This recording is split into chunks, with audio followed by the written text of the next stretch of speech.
ওর কাছে আমি টাকা পাই, টাকা দিব। আর ও যদি আজকে আমার টাকা না দেয়, ওর বউরে আমি উঠাই নিয়ে যাবো।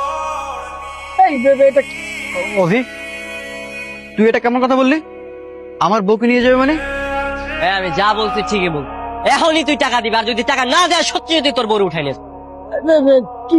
লিমা, তোর কি মনে হয় ছেলেটাকে সত্যি সত্যি তোকে তুলে নিয়ে যাবে? আরে না, আমাকে কেন নিয়ে যাবে? ও হয়তো এমনি রাগ করে বলছে। আমার তো তাই মনে হচ্ছে। বন্ধু আমার, দেখ, এই মুহূর্তে আমার কাছে এতগুলো টাকা নেই, তবে আমি তোকে কথা দিচ্ছি কিছুদিনের মধ্যে তোর সব টাকা ফেরত দিয়ে দেবো। তোর কাছে টাকা নাই, তাই না? হ্যাঁ, তোর কাছে টাকা নাই? এত ধুমধাম করে বিয়ের আয়োজন করতেছ, তোর কাছে টাকা নাই না? হ্যাঁ, দুনিয়া সবকিছু করস, তোর কাছে টাকা থাকে। আমার টাকা দিতে গেলে তোর কাছে টাকা থাকে না। নাটক। তাই বলে তুই আমার বউকে তুলে নিয়ে যাবি? আর আমি তো এখন পর্যন্ত কবুলই বলতে পারলাম না। আমি তোর বউ নিয়ে যেতেছি, টাকা দিয়া বউ নিয়ে এসে তারপরে কবুল বলবি, বুঝছস? এই আসো। আমি কোথায় যাব? আমি কোথাও যাব না। এই একদম চুপ, চলো।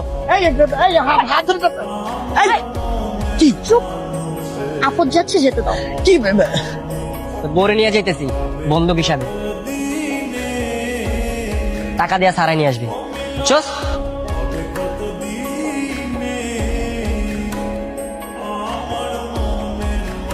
আর কতক্ষণ না খেয়ে থাকবে? একটু খাও না। আমি খাবো না আন্টি।